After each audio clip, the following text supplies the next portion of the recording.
I think if I hear you call me Becky one more time, six-pack, I'm gonna pop your tops. All six of them.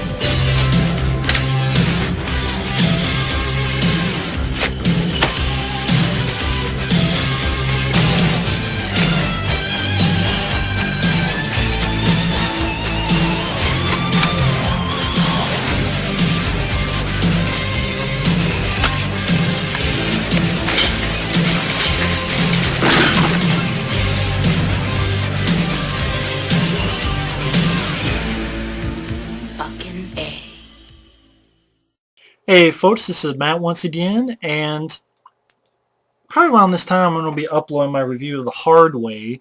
So I have reviewed this film before, but it was copyright claim, it was Warner Brothers, so I took it down. But why not talk about The Last Boy Scout? Do another review of this film, since I had to take the other one down for copyright. Especially since it's directed by Tony Scott, who's no longer with us, which is a shame. You know, rest in peace, Tony Scott. It's really too bad.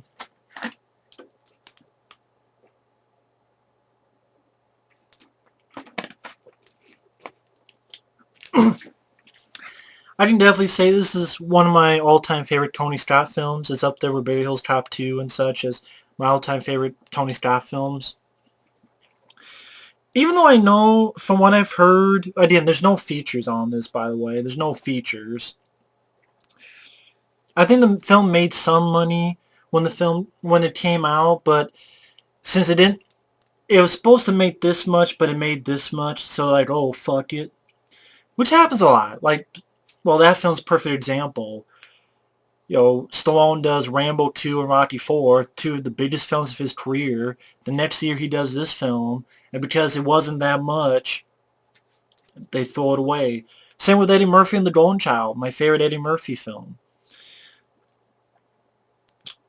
You know, on the heels of Beverly Hills Cop, huge film, Golden Child comes out, still made like 80 million bucks, but it's a disappointment. I'm like, that's a disappointment? So my favorite Stallone, my favorite Eddie Murphy, and one of my favorite Bruce Willis films. This would be in my top 5 favorite Bruce Willis films, without a doubt. Definitely one of my favorite buddy films. I think it works extremely well. Fucking awesome, badass flick. That's what I should put. Like, The Last Boy Scout is badass. Just is badass. One of Bruce Willis's most fun characters, Joe Hallenbeck. And like I was saying before, unfortunately, well, I guess the film didn't do as well as they thought it would. Because I know at the time this film was written by Shane Black, and he had done Lethal Weapon. Of course, Lethal Weapon was a big hit, very good film. And I believe I've reviewed all the Lethal Weapon films, so they're still on my channel. And at the time, Shane Black, when he sold the script, it was a shitload of money he sold it for. Like, over $1 million. It was over $1 million bucks. It was like the most expensive script. Like, it was the script that sold the most until I think Joe Hesterhouse did Basic Instinct. That script, I think, sold more than this, so that became the most expensive one. I don't know what it is now, but at the time, I guess because of there's a lot of hype. Because like, well, Bruce Willis, he did Die Hard 1 and Die Hard 2. Tony Scott did Beverly Hills Cop 2 and Top Gun. Joel Silver's producing. You have Shane Black, who wrote Lethal Weapon. Damon Wayans is a guy who's on In Living Color. And I just thought it would be a much bigger hit. But they released it around Christmas time. So, which I'm sure you see TV spots like, the only action film to release this Christmas. I'm like, maybe it's not the best time, at least back in the day, to release action films around Christmas. You know, maybe the release date wasn't the best. Maybe you should try for summer. I don't know. Maybe that's just me. I've also heard, well, looking up stuff on the internet, that the people making this film just had a bad time making it, which is too bad. I remember reading up that Tony Scott, he had a bad time working on the film because of either, I guess Bruce Willis and Joel Silver, they kind of wanted control of the film. And then Joel Silver said it was one of his 3 worst experiences working. I know Bruce Willis hates Joel Silver. Well, at least I remember an interview where he said, Bruce Willis said he would never work with Joel Silver again after this film. So I don't know. I'm not the fly on the wall, so I don't know who did what. Who fucked who in this scenario. That's why you will probably never see features about this movie. Because it's one of those films that apparently there was a lot of problems. But weirdly enough, I don't see it in the movie. This is one of those films I don't see in the movie because I love the film to death. I think it's a very funny, I don't want to say original, but how many movies do you know where the hero tells his wife, fuck you, and you're a bitch, you're a lying bitch, I want to spit in your face if no one was around, as an endearment. And that's an endearment. And the wife smiles and they hug. How many times do you see that in a movie? It's fucking crazy. But that's why I love this film. And other people you have this Noble Willingham, who was on Walker, Texas Ranger. He's one of the bad guys. You have Danielle Harris as Bruce Willis's daughter, a very young Danielle Harris, who of course was in Halloween 4 and 5, and Rob Zombie's Halloween 1 and 2. So a very young Danielle Harris is in this. You have, at the very beginning, you actually have Billy Blanks, which I'll get to. Halle Berry, also in an early role for her. Looking very sexy. And the film is just hugely entertaining and a fucking funny-ass script. Really a great script. I mean, first it has this wild open that I can imagine watching this for the first time. You have this awesome song, Friday night's a good night for football. I'm like, shit, man. Is this music this awesome on actual football? No. And I'm not really a big football guy, but this is still a very entertaining movie. It deals in the world of football in a way, and gambling, but it's still insanely badass flick because you have Billy Blanks as this football player and is on this rainy night and he's sort of pressured to get touchdown, so he's running for a touchdown and he pulls out a fucking gun and shoots some folks and goes, "Ain't life a bitch," and shoots himself. I'm like, holy shit, that's Billy Blanks. Tybo just killed himself. Holy shit. This movie is crazy. And it goes on, and you have Bruce Willis passed out in this fucking car. And these kids are being assholes, throwing dead fucking squirrels in him. And he wakes up, almost shoots someone.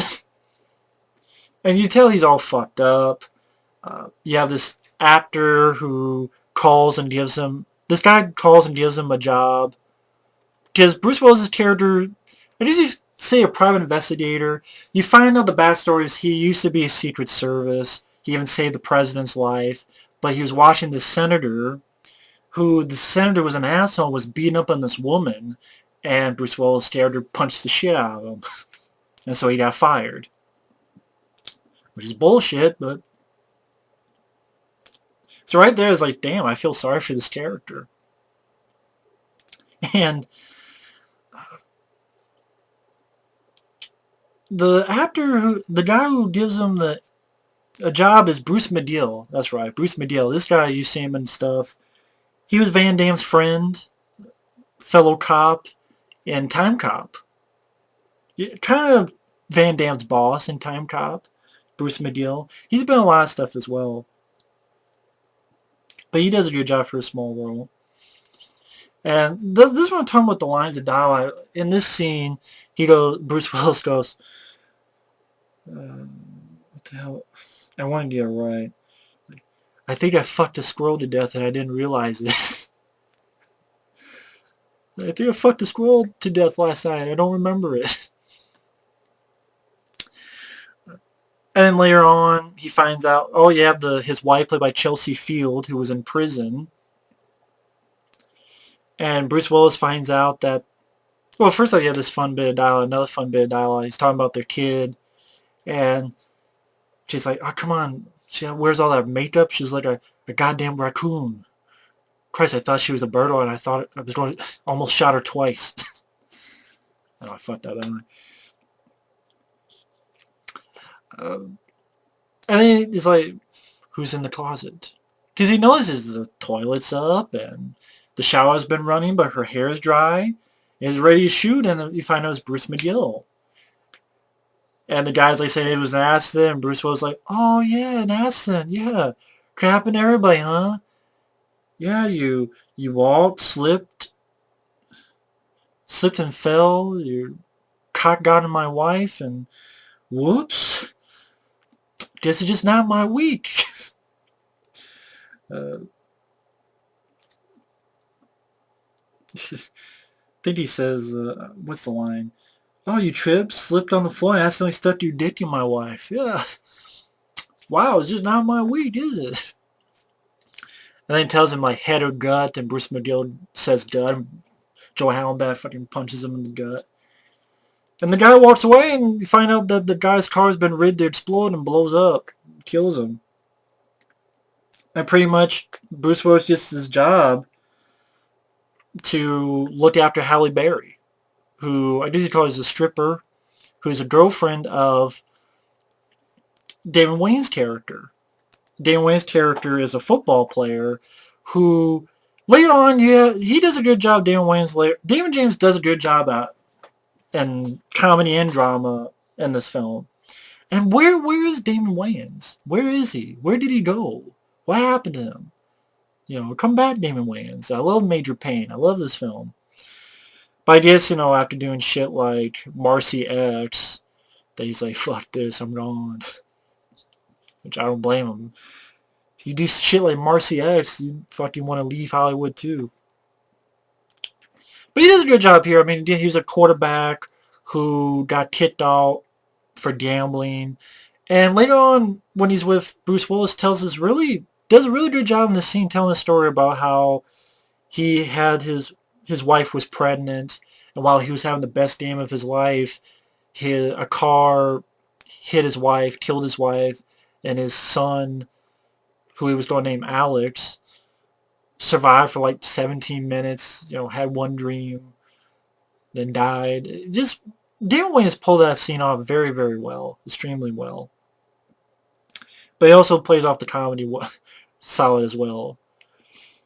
Like when Bruce Willis is watching Halle Berry protecting her, you know, of course Damon Wayans is her boyfriend, so he wants to see what's up, and goes, hey, you're a nobody.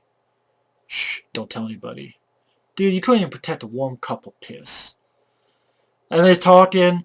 Damon Wayans tries to punch him, and Bruce Willis is badass, grabs him and just shoves him down. It's like, oh, spilled my warm cup of piss. And then, as the movie goes on, of course, one thing leads to another. Halle Berry gets killed. And again, this is back in the day when people got shot. It was practical bullet squibs. I miss that shit. I don't know why I'm rocking back and forth, because I'm just like, it pisses me off. Practical bullet squibs. What's wrong with that? Come on now. They did that all the time. Back in the day. Both of these films have it. Come on now. What the fuck? Because Bruce Willis comes in down the street. Oh, wait. I almost forgot. Because before that, he was knocked down. This guy was going to kill him. And then Bruce Willis starts telling all these jokes like, your girlfriend's so fat and your girlfriend's so ugly and this and that. Talk shit about it. The guy's woman. Then gets a fucking glass bottle and shoves it in the guy's neck. And then he comes in and he's running down the street, both guns ablazing. And Damon Wayans helps him out, but unfortunately Halle Berry's dead, and they decide to work together. And you have this fun, nice little funny sequence where Bruce Willis is asking about Damon Wayans' pants. Like, how much do those pants cost? $650.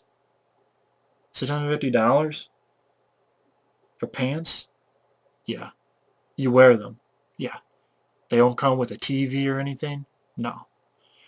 I am very, very old. I thought it was really funny. One at least another, they find this tape. They find out that there's a bomb in this car that Dane Wade's going to be. Bruce Willis gets it. But then these assholes come giving them shit. More bad guys. And one of the guys comes up with these really, as you call, 2-cent words.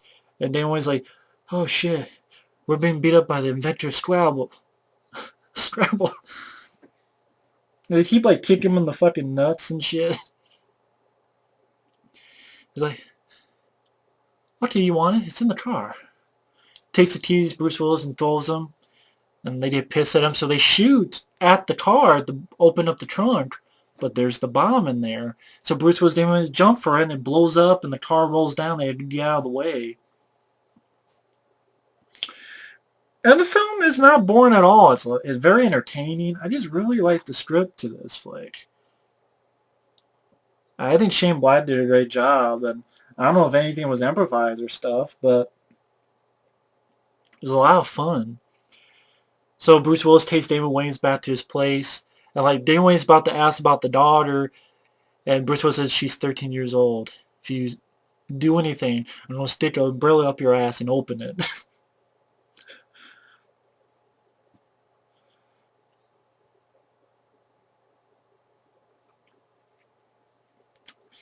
And then he gets in a fight with his daughter. You find out what happened with Damon Wayans. Bruce Willis finds out he's still using drugs and kicks him out. Damon Wayans gets tossed over this rail by these bad guys. Bruce Willis gets knocked out, taken by this actor, who he does a good job as this guy named Milo. Taylor Negron. He does a fun job. As the bad guy, one of the bad guys. Or, I don't know if you want to call it a henchman of the bad guy, Noble Willingham, or what. They have a meeting. Damon Wayans tries to follow. Daughter Bruce Willis wants to tag along. And Danielle Harris, to be honest, I found her pretty annoying. Like, to be honest, I didn't care for her character. She was just too much of a bitch. I know that's mean to me to say because she's a kid. Okay, she's a kid, but she was a bitch. And, you know, she's foul-mouthed and all this shit. And like, God, I don't want any kids like this. Fucking smack her in the head. Chris can't do that because it's not right. But I can say that because it's a fictitious character. But just, I know she's a little girl, but she's a bitch. I say, shut the fuck up, girl. The bitch. I just did not like, maybe this is how, I like Danielle Harris in Halloween 4, so it's how her character was written, but that aspect I didn't care for. I just didn't care for her character. Didn't care if she lived or died. She could have been shot in the head and be like, okay, don't care. Give a fuck. I like Danielle Harris. Don't like her character in this movie. But I do like Bruce Willis and Damon Wayans, and this guy Taylor Grown like puts a knife. Oh God, wait a minute. How could I forget when Bruce Willis wakes up after being knocked out by the bad guy? He wakes up, and you have this actor, Kim Coates, he's been in a lot of stuff, fucking keeps punching Bruce Willis in the face. And Bruce Willis like, you touch me again, and I'll kill you. Gives him another cheap shot. Bruce Willis lifts him, just guy falls on his ass, fucking dead. It's like, you killed him. Told you. Total bad ass miss. Fucking nose into the brain. He warned your ass, you didn't listen, so Joe Hallenbeck said, fuck you, how you kidding? Right up your nose and into your fucking brain. That's how badass Joe Hallenbeck is. I'm like, fuck yeah, that is awesome. And then at the meeting, you have the other guy, Taylor Grown. has the knife, says, "Oh, you think you're so badass? I want to hear you scream." And what does Bruce Willis say? "Play some rap music." And then Damon Wayans tries to, but he gets found out very easily, and Bruce was like, "Rescue attempt, huh? Blow me." But then, the daughter comes in, has his little moppet, like what the fuck do you call it? Like a little animal that she has, but you find out that she has a gun in it. Gives it to Bruce Willis, her dad, and he's like doing some jokes and shoots one guy in the fucking head. Damon Wayans kicks a shotgun that blows right into a guy's chest. Again, practical bullet squibs. Yeah, a car chase scene where Damon Wayans saying some lines like, "God, we don't want any faster. We're gonna go back in time." And they go down the hill. One car, the bad guy's car, like goes off the roof of this house and flips over into this guy's swimming pool. And the guy I recognize is Rick Duterman. This is a guy who I really love in The Burbs. But Rick Duterman. And basically they have to go after this briefcase that has this bomb that's going to the senator. Because mainly the bad guys want is, they're working with the senator to legalize gambling, especially in football. But the senator ain't doing some shit, so they don't kill him. So they don't have this briefcase that they think is money, but the bad guys replaced it. It's actually a bomb. So Bruce Willis Damon Wayans has to go get it, but then one of the bad guys still alive, Taylor Negron, and kidnaps the little girl. But then you have a fun scene, car chase scene, where Bruce Willis Damon Wayans tries to get the folks, writes a bomb, B-O-M, puts it up. Jeez, man, you're always criticizing my shit, and fucking shoots at him. Something I forgot to say. Bomb is fuck you, and I forgot what language it was, he said. That's not funny, man. I almost bought it there. And Bruce Willis gets in on this, like, freeway, gets up and shoots the shit out of the limo and shoots the shit out of the guys and gets the briefcase. Then finds out his daughter's taken. It's like, we're going to a ball game. They get to the ball game. Oh yeah, there's this asshole who was fucking with Damon Wayans before because his asshole was pushing this woman under the water. Not letting this bitch up till she blows me. And Damon Wayans is badass, fucking throws a football right into the guy's nose and goes, "Best arm in the Corvette. You don't forget that, you fat fuck," or whatever he said. "You fat piece of shit." Guy tries to fuck him up. Here at the ball game, he's like, "You were kicked off the team." Fucking pulls up a shotgun, and Damon Wayans says, how would you feel like being kicked off the fucking planet?" And Bruce was like, "Have a good ball game." That's what I mean. The dialogue works so well in this flick. It's so badass, and its writing, and the characters are just so fun, so entertaining. And considering everybody apparently had a shitty time making the film, it doesn't show on the movie. It's a 6.8 on IMDb, which is pretty decent. I think it deserves as high as it can get, but considering how IMDb is, 6.8 is actually higher than I thought it would be. They get caught again. And the thing is, Damon Wayans took one of these things and threw in the fire. So yeah, they're one of the specialties. The ones that shred. They get down because it's one of these shredders that you put in fire, blows up, catches someone on fire. Bruce Willis gets a shotgun. And pretty much they have to get the Taylor guy who's going to this time snipe the senator. So Damon Wayans gets on a football field, gets a football, throws it to hit the senator in the face so he's not in the way of the target. At the same time, Bruce Willis gets fighting with the sniper guy, Taylor Negron.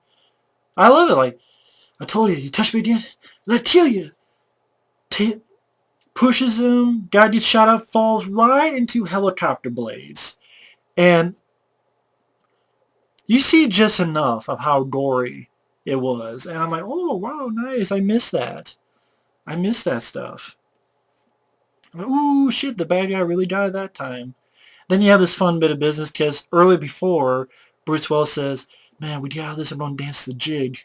What? I swear to Christ, I'm going to dance the jig. So, what happened? They got out of it, and he's dancing the jig. And that's what I mean. It has a fun, weird, but entertaining tone to the flick. And like I said, at the end, gets his wife, and this is like the heartfelt point of the movie, the ending. And because of this conversation they had previously in the film, it's like, fuck you, Sarah. You're a lying bitch. And if people aren't around here, I spit in your face. It's an endearment.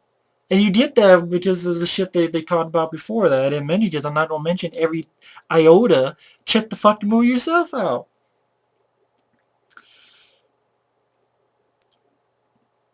Noble Willingham, that guy takes the wrong suitcase. He actually takes the suitcase with the bomb. He gets his ass blown up. And long story short, Bruce Willis offers Damon Wayans a job as being a partner. And Bruce Willis talks about how, well, it's the 90s. So when you hit someone, you can't just hit someone. You got to say something funny. You got to say something clever. You know. And like his motto is, be prepared, son. That's my motto. Be prepared. Just a Last Boy Scout, I would say without a doubt, not only is it's one of my favorite Tony Scott films, it'd be in my top two. It'd be this or Beverly Hills Cop 2 as my favorites. I'm not sure of Tony Scott. It's definitely in my favorites of buddy films, buddy cop films, if you want to put in that genre, buddy films. Definitely one of my favorite of Bruce Willis. I'll say it's my all-time favorite with Damon Wayans. Bruce Willis, I don't know. It'd be in my top 5 at least of Bruce Willis films. The action is R-rated. Yes, it's nice to see some familiar faces like Halle Berry in a short, small role, early role. Damon Wayans and Bruce Willis played off each other excellently. Great chemistry with each other. Absolutely love the script. So many wonderful lines of dialogue. A lot of uses of the word fuck. The violence, like I said, is R-ratedness. I was fine with the plot with sports gambling because it was different. It wasn't just drugs. It wasn't just... Usually it's either drugs or it's weapons. But here it's about these sports gambling. Okay, it's a little bit different. I'm fine with that. Nothing wrong with that. I mean, usually you don't really care about that shit anyway. You just care about the good guys beating the shit out of the bad guys. Here they do it. And these two worked off each other very well. I thought Tony Scott did a good job with that. Again, it's hearing that apparently a lot of people had a bad time working on this film. It doesn't show in the movie. And it's sad that this film wasn't that bigger, because I would love to have seen a sequel to Last Boy Scout. Would love to have seen another Last Boy Scout film. I just think it's a badass flick. I mean, come on, Bruce Willis, Joe Hallenbeck, boom, boom, right in fucking nose, into someone's brain. How badass can you get? Just, I would love. I wish we could have gotten a sequel to this. It's just great script. These two they work very well together. It's funny. It's entertaining. I thought it was fast paced. The only little nitpicks I have is I wasn't a fan of Danielle Harris, the daughter character. Maybe it's because, I don't know. I know, weirdly enough, I know there's one point in the film she's actually watching Lethal Weapon on the TV. But I just wasn't a fan of her character. Just too bitchy. Too bitchy from me. Even, she's a kid, but she's an annoying kid. At least in my opinion. But yeah, it's too bad this film didn't do better, because I think it's a pretty badass flick. Anyway, thanks for watching. Take care, and we'll see you later. Bye-bye.